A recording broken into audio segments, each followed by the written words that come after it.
Now I wonder what in the world can somebody say after that song. So let me say I'm Bennie Thompson. I'm from Mississippi. Now,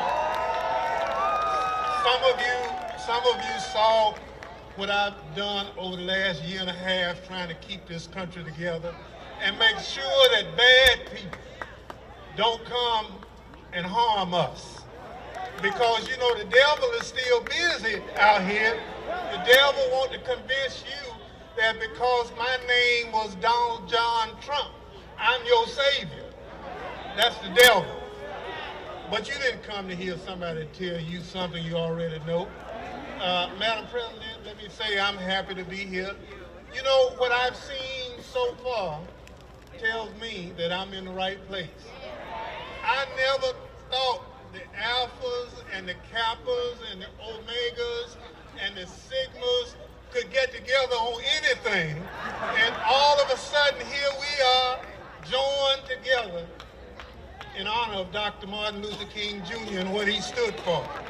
So, you know, I have a message to carry back to Mississippi is that, look, we have to get our act together because those folk in South Carolina got it going on. And so I wonder if Dr. King were here today, what would he say?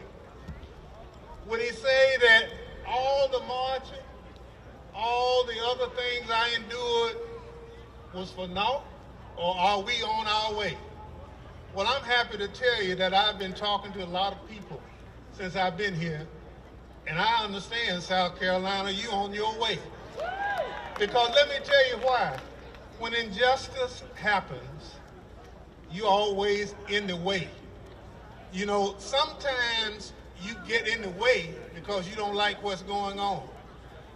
When this South Carolina legislature decided to redistrict and cut people of color out so you couldn't pick the people of your choice, your Brother Boykins and others decided to go to court. And guess what? God doesn't like ugly. And so the courts even said, no, you're wrong. And so I'm excited to come here to see that people are still about the business of fighting and resisting justice, injustice anywhere. So, but on a personal note, I want to tell you I was here in South Carolina when nobody gave Joe Biden a snowball's chance and you know what, to become president of the United States. And they said, wait, but you in South Carolina. You're not in Iowa, you're not in New Hampshire, you're not in Nevada, you in South Carolina. In South Carolina, we determine our own destiny. We don't say, listen to the pollsters. We don't listen to the people on Fox TV and all that other stuff. We determine our own destiny. So when somebody gets up and says, look, if you support me for president, the first chance I get, I'm going to nominate a black woman on the United States Supreme Court.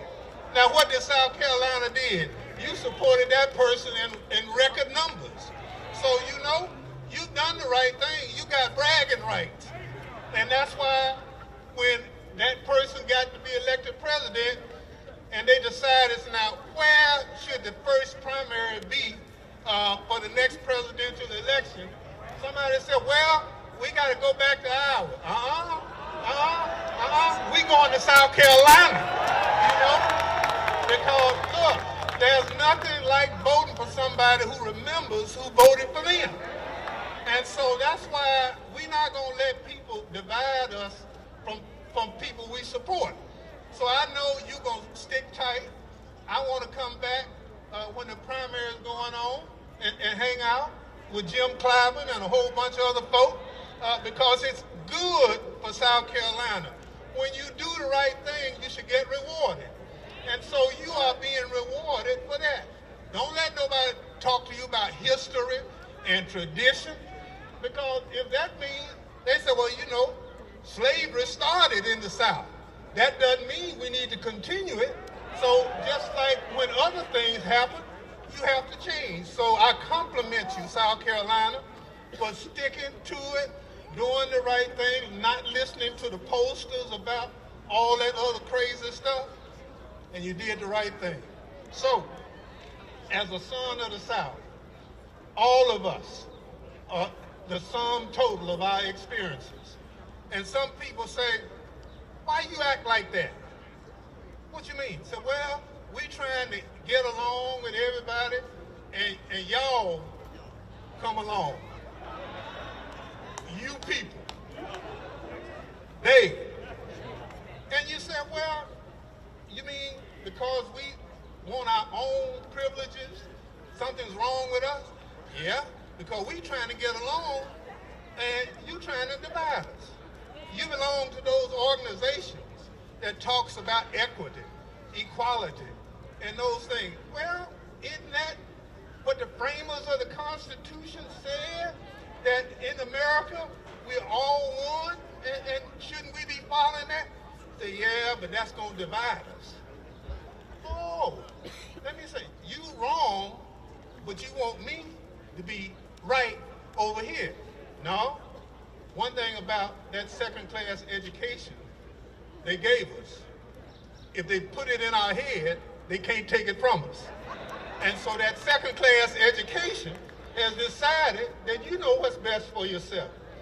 So I encourage you to continue to fight for the education of our children, continue to fight for health care. You know, I can't get you to understand how difficult it is for me, for my colleagues who profess to be Christians in Washington, and then they talk about, well, I don't know why they want to provide health care for everybody.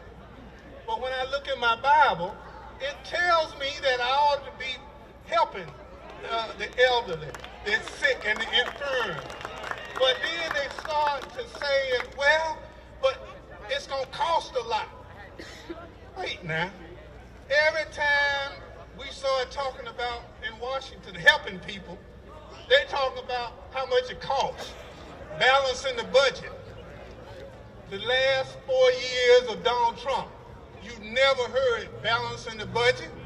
You never heard the debt limit, because he spent money like a drunken sailor and nobody said anything. And so all of a sudden, when you get somebody there who understands equity and inclusion, we got this debt limit. You know, lady told me at one of my town hall meetings, I don't understand this stuff about debt limits. I said, what you mean? She said, don't we print the money?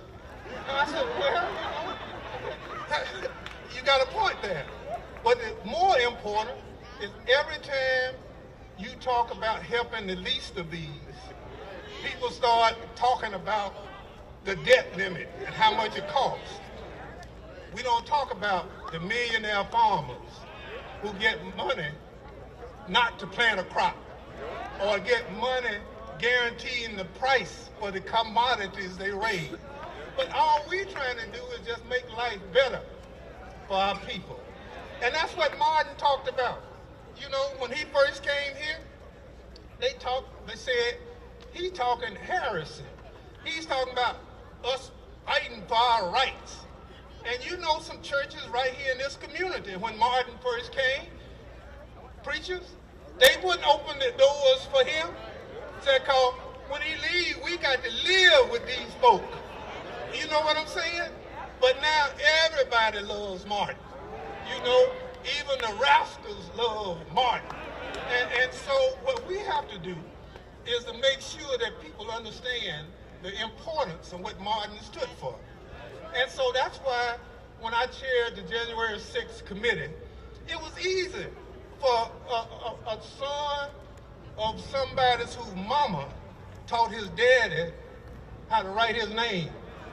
Because during those days, black boys had to go to work. They didn't go to school, but also I had some experiences. Some of you heard about them this morning in other speakers, but I know what it is to go to public school and never have a new textbook.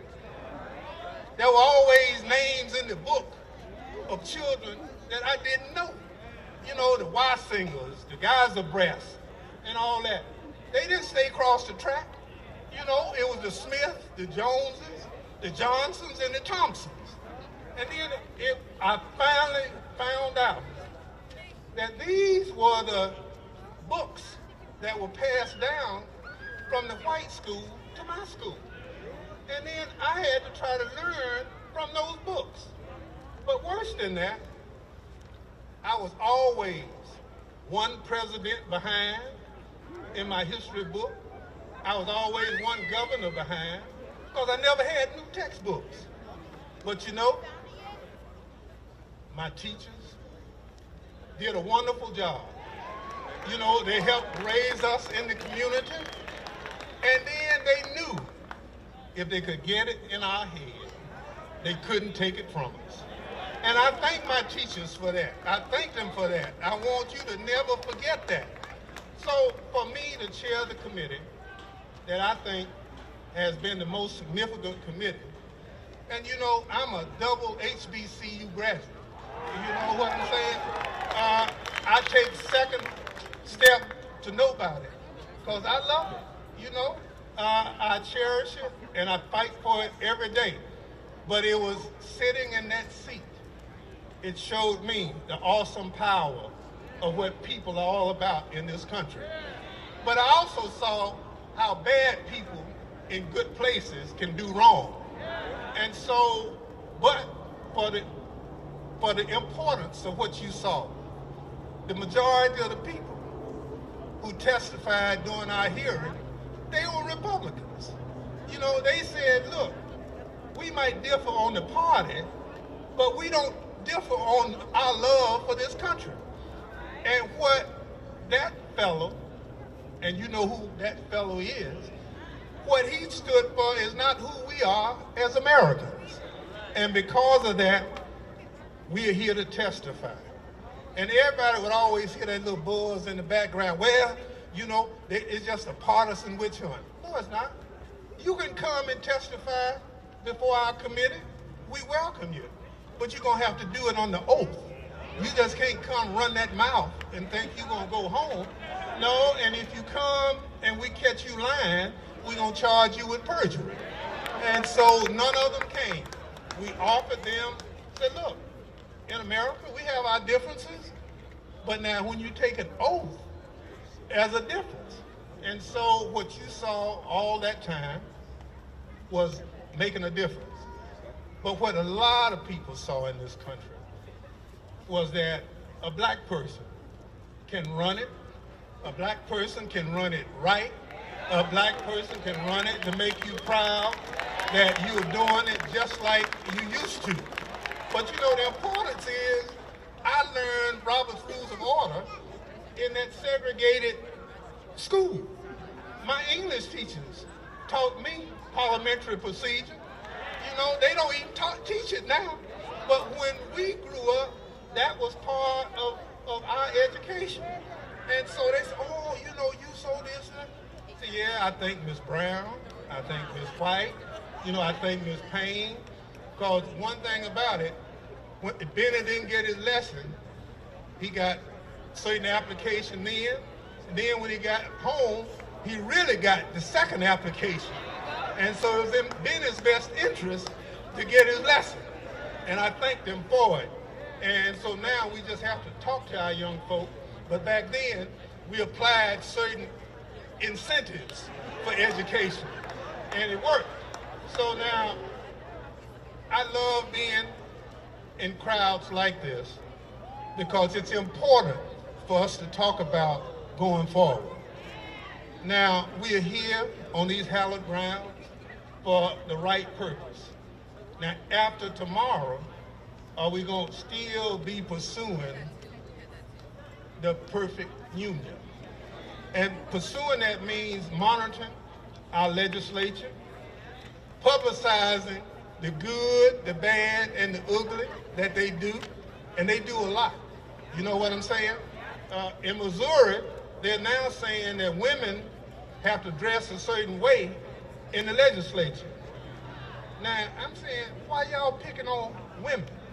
You know, y'all just decide, you know, this whole issue about a woman's right to choose.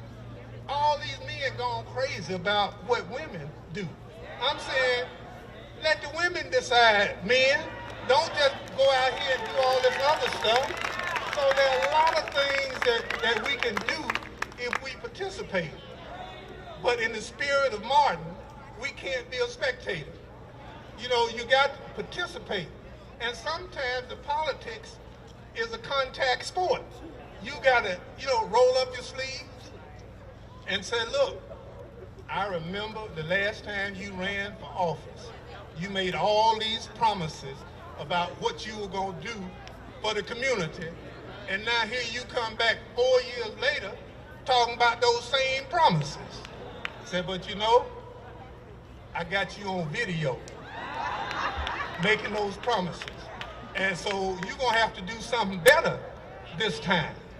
So you might have somebody named Santos running in your community. You know what I'm saying? So you better keep up with folks' record so when they come back, you got them. You got them. I encourage you to do that. Everybody that runs for office is not a good person. And that's why organizations like the one represented here, your job is to help vet the people who run it. So if they're sending their children to the wrong school, you need to bring it up. Or if they're attending a church that's not open to everybody who comes, then you need to talk about that. If you are a Christian, don't hide behind, our church, we got a policy that if certain folk come, the deacon board got to approve their coming. Oh, my Lord. Now your Jesus is now a clearinghouse for participation in your church. Well, so all I'm saying to you is just keep the record. When Martin used to preach, he spoke the word, he spoke the record on people. And so this is what you have to do. And that's why staying here today is so important, and being here every year preaching the word that Martin.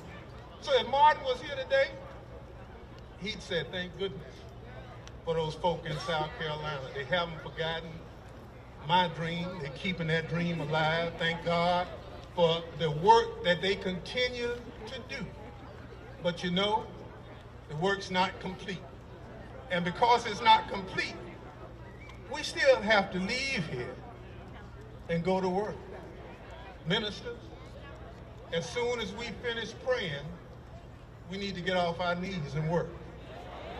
Christians, if you believe in the hereafter, we're going to have to do some stuff here. I say it another way. Rather than praying for something in the sweet by and by, why not have a little ham while I am? Thank you.